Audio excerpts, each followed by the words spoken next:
পাড়ার কোনো গুন্ডা মাস্তান নয় কিংবা মেঠো রাজনীতির লেঠেল বাহিনীও নয়, যাদের কর্তব্য দায়িত্ব প্রাণ বাঁচানো সেই মহান চিকিৎসা পেশাতেও নাকি থ্রেট কালচার। দিনে দুবার ব্যবহার করো স্টপেজ ক্রিম আর নিজেকে রাখো এভারগ্রিন কেয়ারশেড আরোমা থেরাপি স্টপেজ ক্রিম আর খুঁজে পাও নতুন আমিকে।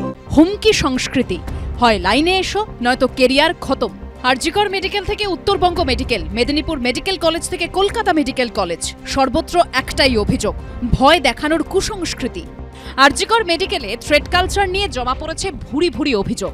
অভিযোগের তদন্ত করতে বিশেষ তদন্ত কমিটি গঠন করেছেন অধ্যক্ষ। কমিটির কাছে 59 জনের বিরুদ্ধে জমা পড়েছে অভিযোগ। বুধবার 12 জনকে তদন্ত কমিটির জিজ্ঞাসাবাদের মুখে পড়তে হয়, আর তাঁদের হাসপাতালে ঢুকতে দেখেই ক্ষোভে ফেটে পড়েন জুনিয়র ডাক্তাররা। প্ল্যাটিনাম জুবিলি বিল্ডিংয়ে বসে স্লোগান দিতে শুরু করেন প্রতিবাদী জুনিয়র ডাক্তাররা।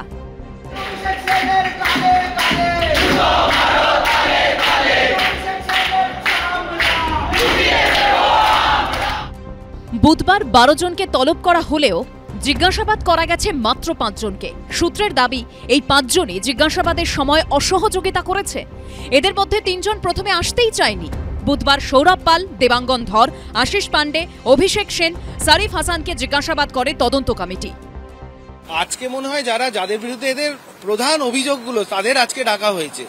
আমরা র্যান্ডামলি ডেকেছিলাম, কিন্তু সামহাউ হচ্ছে এগুলো একসঙ্গে পড়ে গেছে। এদের মেন অভিযোগ মনে হচ্ছে এদের দিকে, সেই জন্যই আজকে এই পরিস্থিতিটা তৈরি হয়েছে। We are looking for the influence from the enquiry committee. তারপরই আমরা এক্সটেন্ডেড কলেজ কাউন্সিল মিটিং ডেকে যে হোয়াট উইল বি ডান যদি কেউ গিলটি অ্যাকিউজড হয়, that will be taken decision by the extended college council meeting. 12 জন বা 13 জনকে ডেকেছে। The entire students and doctors have got huge grudge against them, and তাদেরকে উপরে তাদের যেটা বক্তব্য যে দ্য ওয়ে দে সাফার্ড, তো they should get the treatment. জিজ্ঞাসাবাদ শেষ হওয়ার পর সন্ধেবেলা অভিযুক্তরা বাইরে বেরোতেই শুরু হয় তুমুল বিক্ষোভ। হেনস্থা করা হয় অভিযুক্ত আশিস পান্ডে ও নির্জন বাগচিকে।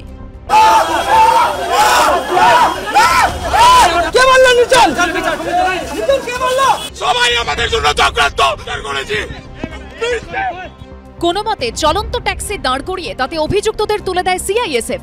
এরপরও ট্যাক্সি ধাওয়া করে বিক্ষোভকারীরা। আমরা দেখতে পাচ্ছি এনকোয়ারি কমিটির মুখোমুখি হতে এসেছিলেন যারা, তাদেরকে মারধর করা হচ্ছে। আশিস কে মারলো? কে মারলো? পিছন থেকে মারলো। আমরা দেখতে পাচ্ছি উপর থেকে ঢিল ছোড়া হচ্ছে, উপর থেকে ঢিল ছোড়া হচ্ছে। আশিস পান্ডে, নির্জন বাগচি, তাদেরকে নিয়ে একটা ফাঁকা ট্যাক্সি পাওয়ার চেষ্টা করছেন সিআইএসএফ এর আধিকারিকরা। লাগাতার ট্যাক্সির উপরে হামলা। আমরা মনে করি এই কলেজের বুকে থ্রেট কালচারের জনক তারা। সেই জায়গা থেকেই স্লোগান শাউটিং হয়, কিন্তু কোনো রকমের অব্যবস্থা বা কোনো রকম গায়ে হাত তোলা এরকম ঘটনা কিছু ঘটেনি। অভিযুক্তদের জিজ্ঞাসাবাদের পাশাপাশি নেওয়া হয়েছে অসংখ্য সাক্ষীর বয়ানও। সাক্ষীদের কেউ জুনিয়র ডাক্তার, কেউ পড়ুয়া। গোষ্ঠী এখানে কাজ করে যারা নানাভাবে মানসিক, শারীরিক, নানা রকম ভাবে টর্চার এত বছর ধরে করে এসছে।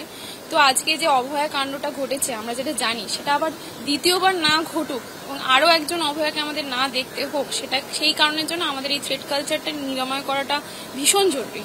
সেই কারণের জন্যই আমরা এখানে উইটনেস হিসেবে এসেছি, আমাদের বক্তব্য জানিয়েছি।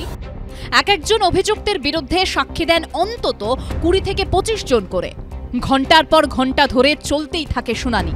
তদন্ত কমিটির জিজ্ঞাসাবাদ শেষে বাইরে বেরিয়ে আসতেই এদিন আরজিকর মেডিকেলের হাউস স্টাফ ও তৃণমূল ছাত্র পরিষদের নেতা আশিস পান্ডেকে দেখেই ওঠে চোর চোর স্লোগান। আপনি সেদিন সেমিনার রুমে কি করছিলেন? কি করতে এসেছিলেন? কার নির্দেশে এসেছিলেন? সেমিনার রুমে সন্দীপ ঘোষ প্রিন্সিপাল হওয়ার পর থেকে আমাদের কলেজে একটি অত্যন্ত নোংরা, মানে প্রচন্ড নিকৃষ্ট একটি থ্রেট কালচার চলতো, যেটার আমরা সবাই ভুক্তভোগী। আশিস পান্ডে কি তারই একটা পার্ট? ডেফিনেটলি সে তার একটা পার্ট, সে তার একটা বড় মাথা, সে একটা মেন কিং পিন তাকে বলা যেতে পারে। আশিসকে কর্ডন করে বের করে নিয়ে যান সিআইএসএফ জওয়ানরা। আশিস পান্ডে গুন্ডা। ঝিলম করঞ্জাই, সন্দীপ সরকার ও সৌভিক মজুমদারের রিপোর্ট, এবিপি আনন্দ।